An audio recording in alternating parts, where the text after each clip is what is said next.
Le FC Barcelone se déplace à Anoeta pour affronter la Real Sociedad pour la seconde journée du championnat, et l'équipe se trouve déjà dans l'obligation de ramener une victoire.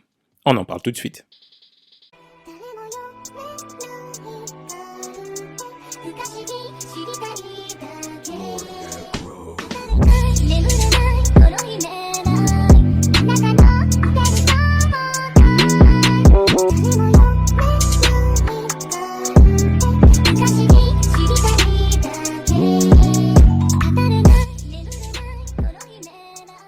Bonjour à tous, bienvenue sur Barça Today.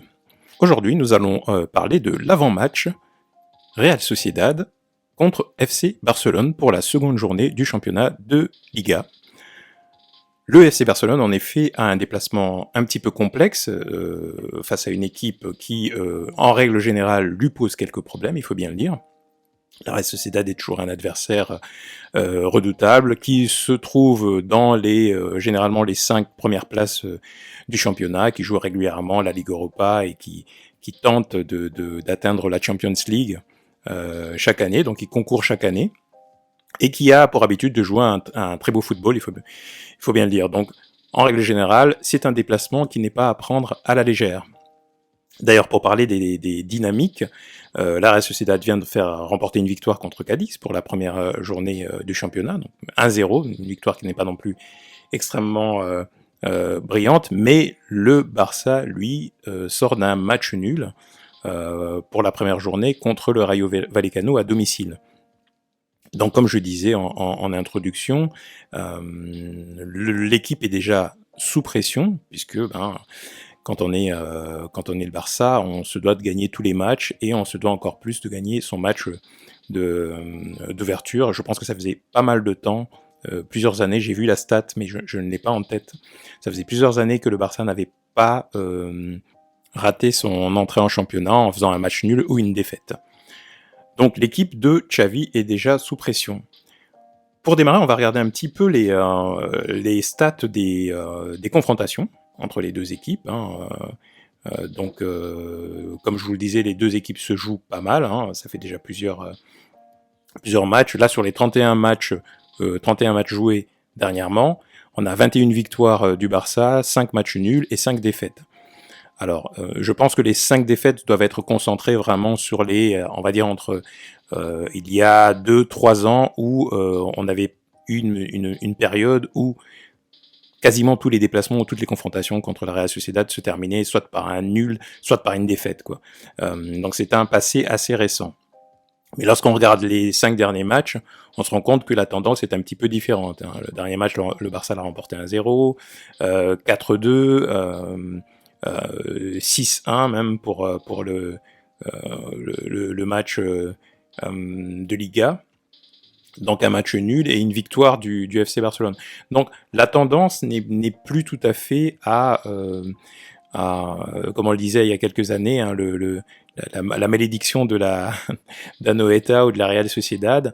On a réussi un petit peu à la lever, la dynamique dernière est plutôt différente, l'équipe est en règle générale, fonctionne bien, mais les matchs sont toujours âpres, sont toujours difficiles, et on subit toujours pas mal de contre-attaques, de dangers. D'ailleurs, ce que je note souvent, et il faut bien l'apporter au crédit de la Real, qui est une des équipes en Liga qui joue le mieux, on a souvent une possession disputée avec la Real Sociedad. En règle générale, la possession est même plus disputée que quand on joue contre le Real Madrid, par exemple. En général, Barça a toujours une supériorité en termes de possession. Contre le Real, c'est différent. Ils ont réellement un milieu de terrain qui tient la route. Et donc là, il va falloir justement parler de quelle équipe Xavi va mettre en place pour pouvoir contrer cette équipe basque. Avant cela, je voulais aussi revenir sur pourquoi on a la pression et pourquoi le premier match a été un petit peu complexe, pourquoi le premier match contre Rayo Vallecano a été un peu complexe. Et je pense que c'est beaucoup lié à la psychologie. Lorsque l'entame de la saison, je pense, n'a pas été suffisamment préparée psychologiquement pour les joueurs, parce qu'ils sont rentrés sur le terrain avec un rythme qui n'était pas tout à fait le rythme qu'ils avaient eu lors de la pré-saison. Et on a vu une équipe qui a raté beaucoup de passes, il y avait beaucoup de déchets dans le jeu, il y avait beaucoup de déchets dans les passes, il y avait beaucoup de dribbles qui fonctionnaient quand on était en pré-saison contre de grosses équipes, mais qui là ne fonctionnaient pas, il y a eu des ratés devant le but, enfin bref. J'ai senti que ce n'était pas une question de jeu, ce n'était pas une question de schéma de jeu, de tactique. Il y a eu quelques erreurs, on peut bien le dire. Xavi, le fait de mettre Jordi Alba, le fait de mettre Araujo en latéral alors qu'on avait besoin de bloquer personne, entre guillemets, c'était en face, c'était pas le Bayern, c'est pas le PSG, c'était la Rayo, donc on n'avait pas besoin de faire ceinture bretelle et mettre des 3 défenseurs centraux. On aurait certainement mieux joué si on avait été plus fidèle à nos convictions. Et j'espère du coup que Xavi sera plus fidèle à ses convictions dans ce match-ci, parce que je pense que c'est un petit peu la peur ou l'appréhension, et c'est tout à fait normal, ce sont des êtres humains, qui a fait en sorte que l'entame du championnat a été un peu difficile. Regardons maintenant le 11 que je pense, en tous les cas, que Xavi va mettre en place pour cette rencontre. Donc, dans les buts, Ter Stegen, comme d'habitude, je pense que c'est ce qu'il va faire, il va revenir à une défense un peu plus traditionnelle en mettant Eric en défense centrale et Ronald Araujo aussi, donc une défense centrale, celle qu'il a éprouvée pendant la pré-saison, ou Christensen, mais je l'imagine mal laisser Araujo sur le banc. Si Araujo est défenseur central, je pense que Christensen sera sur le banc.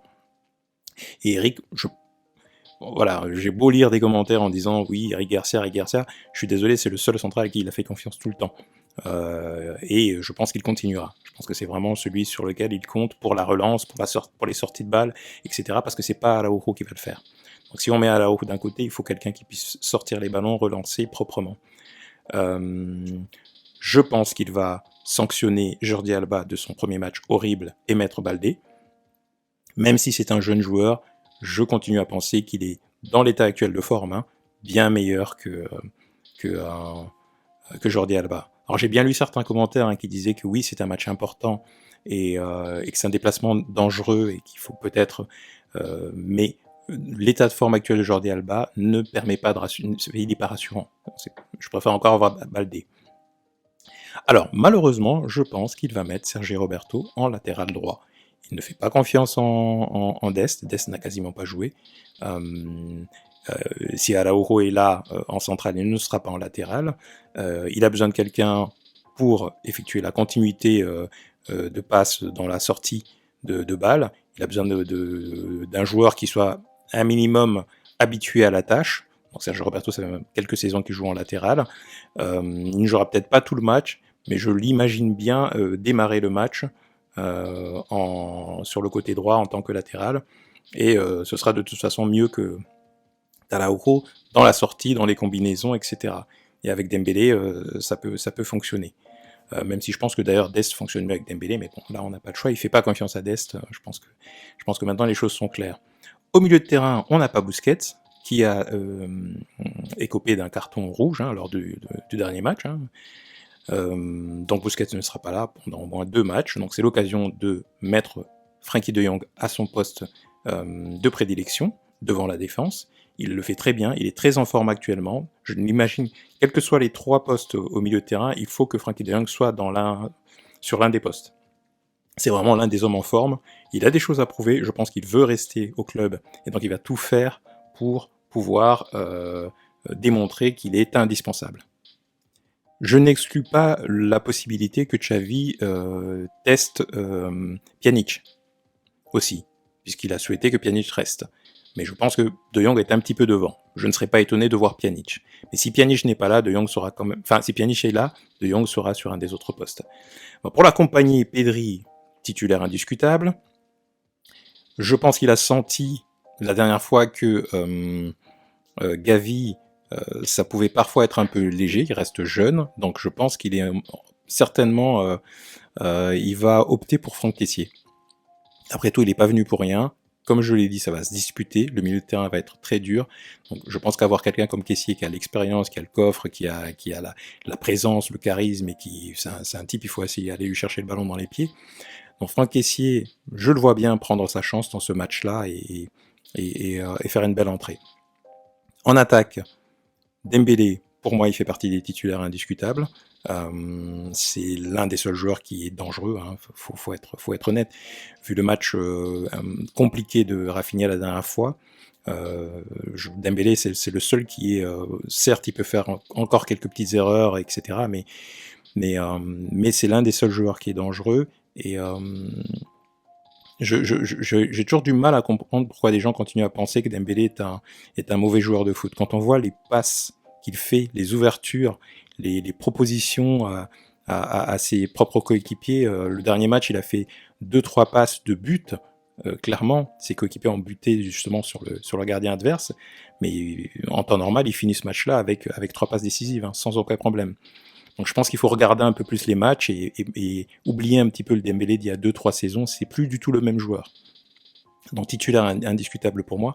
Lewandowski, évidemment, il sera devant, hein, il est toujours à la recherche de son premier but et il va continuer à faire le boulot. Petit risque ou petit pari que je mets, donc sur l'aile gauche, je verrai bien, moi, je pense que Rafinha va payer un petit peu son match difficile, et je pense que le manque de but est une préoccupation chez Xavi. Je pense qu'il veut que cette équipe marque vite, très tôt dans le match, et marque beaucoup.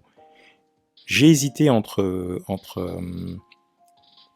Ansu Fati, qui avait aussi fait une très belle entrée la dernière fois, et Aubameyang, et je pense qu'il laissera sa chance à Aubameyang. C'est pas la première fois qu'il fait jouer Aubameyang sur le côté, qu'il y a donc du coup 2 attaquants comme ça, puisque peut jouer sur un côté, il peut jouer à droite comme à gauche d'ailleurs, donc il n'est pas impossible que Dembélé lui soit inversé. Mais du coup, avec Lewandowski et Aubameyang, on a nos 2 meilleurs buteurs, hein, avec Memphis, mais malheureusement je pense que Memphis, encore une fois, sera juste un joueur de remplacement. Donc on aura ces 2 joueurs-là qui sont susceptibles tous les 2 de marquer beaucoup de buts. Et c'est ce que Xavi veut, et c'est ce qui nous manque, encore une fois. Si on en avait marqué ne serait-ce qu'un au dernier match, je pense que le match aurait été très différent. Parce qu'une fois que le Barça ouvre les vannes, généralement, une fois que le Barça ouvre le score, généralement derrière, tout va pour le mieux. Donc voilà, la petite surprise que j'imagine, c'est Aubameyang devant, avec Lewandowski, et Dembélé à droite, et après, pendant le match, Rafinha rentrera, hein, par la suite, mais je pense qu'il cherchera à prendre l'avantage assez rapidement. Alors, c'est vrai que l'adversaire est plutôt coriace, et que c'est historiquement, c'est un adversaire qui nous fait du mal. Je vous rappelle quand même qu'il a un très bel effectif. On a Oyarzabal, on a David Silva, le terrain qui fait des merveilles. Il y a Take Kubo qui joue aussi là-bas. Ils ont un super gardien de but aussi qui encaisse très très peu de buts. Donc ce n'est pas une petite équipe, mais la différence avec le Rayo, c'est que c'est une équipe qui joue au foot, qui va à fond, et pour faire un beau match de foot, il faut que les 2 équipes jouent, et donc il y aura des espaces, ça va jouer, c'est souvent des matchs très agréables à voir. Donc moi je suis assez impatient, hein, de voir ce nouveau Barça se tester aussi face à une équipe qui accepte le jeu, et donc je pense que ça va être un avantage pour le Barça, parce que du coup, ce n'est pas une équipe qui est renfermée, qui est coincée dans ses 30 derniers mètres, et qui joue avec une défense à 5, mais c'est une équipe qui accepte le jeu, donc ça laisse des espaces, et on sait qu'on a des joueurs qui vont très très vite, qui sont très adroits, qui aiment l'espace, et qui sont ligne par ligne quand même d'un niveau supérieur à l'équipe d'en face. Donc voilà. Donc je ne vais pas faire de pronos, parce que c'est pas mon fort en règle générale. Je m'attends à un beau match, je m'attends à un match avec des buts, ça c'est sûr. Et je sais que le Barça a une certaine pression pour déjà ramener 3 points et essayer de ne pas perdre le peloton de tête dès le début de championnat, puisque Madrid a remporté son premier match aussi, dans la difficulté malgré tout. Donc vous voyez, c'est pas facile pour tout le monde, hein. C'est là, on a les mêmes difficultés. La Liga n'est pas un championnat facile, et c'est pas parce qu'on rencontre une petite équipe qu'on va forcément l'écraser. Chacun a son mot à dire là-dessus. Donc voilà, donc dis-moi ce que vous en pensez. Est-ce que vous êtes d'accord sur la compo que que l'on imagine? Est-ce que vous voyez un match compliqué ou plutôt un match qui se débloque? Est-ce que vous voyez un but ou 2 de Lewandowski? Ce serait pas mal. Est-ce que vous pensez que il va débloquer un petit peu son compteur sur ce match? N'hésitez pas à liker la vidéo, à vous abonner si vous ne l'êtes pas encore, hein. Beaucoup d'entre vous regardez les contenus et vous n'êtes pas encore abonné, donc cliquez hein, sur le bouton je m'abonne, c'est gratuit et ça aide la chaîne pour se développer. Merci à tous et je vous dis à bientôt sur Barça Today.